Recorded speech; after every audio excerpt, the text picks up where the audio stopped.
بسم اللہ الرحمن الرحیم فمن اظلم ممن کذب بآیات اللہ وصدف عنہا سنجزی الذین یصدفون عن آیاتنا سوء العذاب بما کانوا یصدفون۔ یہ سورہ الانعام کی آیت نمبر 157 ہے۔ اس میں اللہ پاک فرما رہا ہے پس کون ہے بڑا ظالم اس سے جو جھٹلائے اللہ کی آیات کو اور منہ موڑے ان سے۔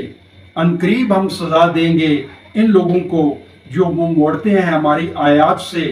بدترین عذاب کی بوجہ ان کے منہ موڑنے کے۔ ہم نے اللہ کی آیات سے منہ موڑا ہوا ہے، ہم شرک کے مرتکب ہو رہے ہیں، ہم شرک کر رہے ہیں، ہم غیر اللہ سے مانگ رہے ہیں، ہم سود کا کام کر رہے ہیں، ملک کے ہر محکمے میں رشوت لی جا رہی ہے، ہم ملاوٹ اور جھوٹ بول رہے ہیں، ہم بدعنوانی میں مبتلا ہیں، اپنے گورنمنٹ کے اختیارات کو ناجائز استعمال کر رہے ہیں، ہم نے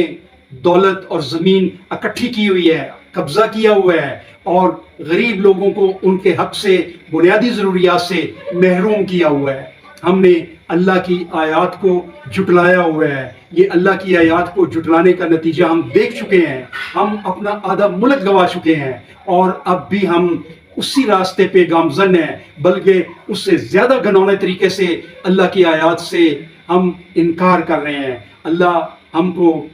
سزا دے چکا ہے، ہمارا آدھا ملک ہم سے اللہ نے چھین لیا ہے، ہم اس کو اللہ کی آیات کو انکار کرنے کا، جھٹلانے کا رزلٹ کے طور پہ اپنے آدھے ملک سے ہاتھ دھو چکے ہیں اور ہم اب بھی باز نہیں آ رہے۔ بھائیو، خیال کرو، اپنے ملک کا خیال کرو، اپنی قوم کا خیال کرو، اپنے لوگوں کا خیال کرو، اللہ کی آیات کی طرف آ جاؤ، اللہ کی آیات کو عملی طور پہ نافذ کرو، ان کے اوپر عمل کرو، اپنی اسمبلی سے، اپنے قانون کے ادارے سے اس کو نافذ کرو اور اللہ کے اس عذاب سے بچ جاؤ۔